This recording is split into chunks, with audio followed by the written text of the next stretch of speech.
Okay, so I'm gonna give you some tips. Gonna be a quick one, and I'm not gonna bother with the front because the front's very self-explanatory, right? Even with the ADS. Oh, that's the one thing I will say about the front. To unplug the ADS in the front, you need to unclip from the top, pull the connector out, and then you twist the bottom piece and it comes out of the shock. That's the only thing that was different on that. Other than that, the front is very self-explanatory, and I'm not gonna revisit the wheel. The rears are a little bit more of a mystery. Well, that sounds obnoxious. A little bit more of a mystery, a little more difficult. So here's what I do.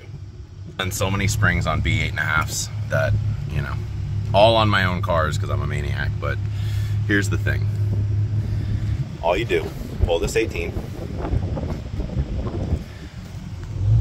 pull the sway bar 16 out, give yourself a little bit of leverage to be able to move this around. Tiny wiener.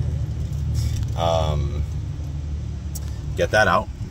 What I'm gonna do, because I'm going lower, is I need to decide if I'll cut the bottom or the top, but I'm going to take out, you know, I'll take out a ½ inch or an inch out of this, out of the bump stop. You do not want to be bumping off your bump stops. That makes for a very harsh ride. A lot of the bad rap that springs on a nice shock get for a bouncy ride is because people do not end up cutting their bump stops. So you're resting, you bounce off your bump stop. That's a very harsh ride. It's basically like a 2x4, a soft 2x4. Gotta cut your bump stops. Here's what I do. One spring compressor, get it as long as it'll go, feed it in from over here, above the spring, and then route it around until here, right? So it's a little sketchy, whatever. They don't call it busted knuckles for nothing. And then down there, the bottom one. So I'm gonna hit that. This particular strut compressor is a, spring compressor is a 22 millimeter. So I'm gonna compress that a bit. Compressed. Yes, it's sketchy. Make sure you don't have your face or hands. Do this at your own risk. No face, hands. Keep in mind, there's a lot of energy in that spring. Huge bar, push down. Top's already out. Bottom out.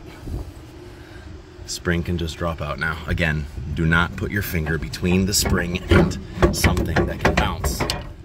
Because now if the spring were to pop open, my fingers are not in between anything or pressed up against something that could explode.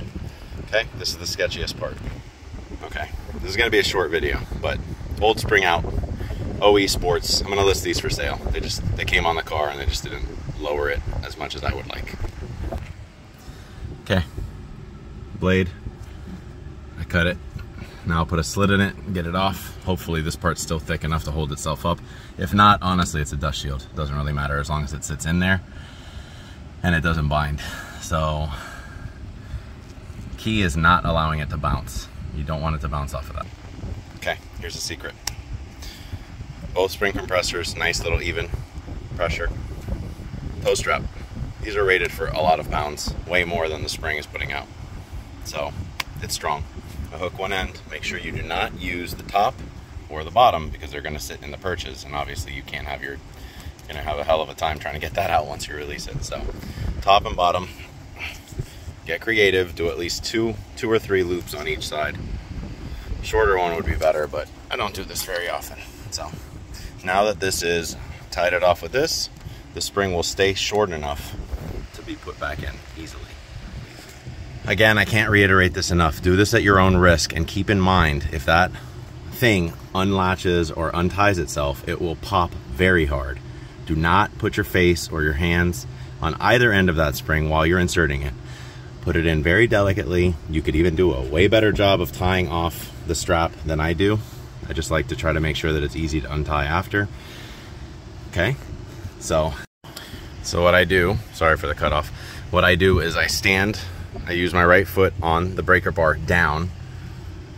I usually insert the top in and I put it there, you know, loosely, whatever. The top's not gonna stay in. Stand on the bar, and then I put this in. There's a little rubber nipple that needs to go through the hole. That's how you align it. Once this is all in place, now I can carefully release the strap, and it'll just slowly put itself into place, and then you kind of guide it and make sure that it's going into the right place. Easiest way to do it, in my opinion. It's one of the more complicated ones because it's not very straightforward, and if you're trying to use a spring compressor, you will drive yourself nuts. This is the way to put it back in. Getting it out is easy, but putting it back in is not. Not so hard. Last thing, passenger side. On the passenger side, this actually is, I don't know what that line is. I don't know if it's fuel or what, or it's probably some sort of vacuum line, but I would imagine nobody would want to break that. So when you run your spring compressor from the bottom up and you're compressing the spring, pay attention to where that threaded piece goes, that, you know, the top part of it, because it does, you have to make sure that it clears this tower, but you also don't want to pinch and crack and break that. Okay, that's all.